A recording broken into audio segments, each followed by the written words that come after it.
गेल्या 2 दिवसांपासून बीड जिल्ह्यामध्ये मुसळधार पावसाने हाहाकार माजवला। जिल्ह्यातल्या गेवराई, बीड, शिरूर, कासार आणि पाटोदा परिसरात ढगफुटी सदृश पाऊस झाला। त्यामुळे जिल्ह्यामध्ये शेती पिकांचं मोठं नुकसान झालं।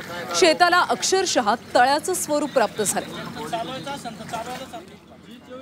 आणि याच शेतातून नुकसान झालेल्या पिकांचा आढावा घेतला आमचे प्रतिनिधी महेंद्र मुधोळकर यांनी।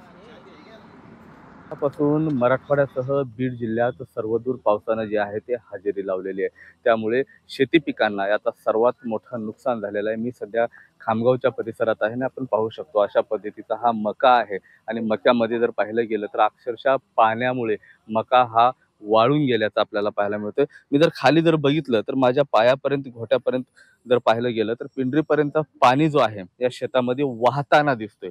त्यामुळे सर्वात मोठा जो इथला शेतकरी आहे तो हतबल झालेला आहे। हा संपूर्ण जो परिसर आहे ह्या परिसरामध्ये जर व्यवस्थित जर पाहिलं गेलं तर पूर्णपणे हा जो मका आहे तो संपूर्णपणे जळून गेलेला आहे आणि ही परिस्थिती एकट्या खामगावची म्हणजेच गेवराई तालुक्यातली नाही तर बीड जिल्ह्यात सर्वदूर अशाच पद्धतीचं पिकांचं जे नुकसान आहे ते झालेलं आहे। तर हाताच्या फोडासारखी जपलेली ही जी शेती आहे आता डोळ्यात दिसत जे आहे नष्ट झाल्याचं या शेतकऱ्यांनी पाहिलं आणि आता कुठंतरी मायबाप सरकारनं जागं झालं पाहिजे आणि हेक्टरी 50,000 रुपये मदत मिळाली पाहिजे अशी जी मागणी आहे तो इथला शेतकरी करताना आपल्याला पाहायला मिळते। 48 तासाहून अधिक होते मात्र या शेतातला पाऊस जे आहे पाणी जे आहे तो निसरायचं मार्ग घेत नाही।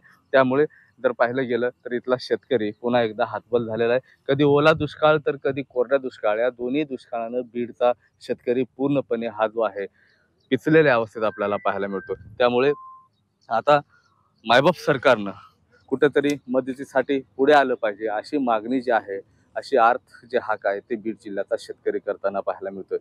कॅमेरा पर्सन ज्ञानेश्वर वायबशेसह मी महेंद्र कुमार मुधोळकर, जी 24 तास बीड।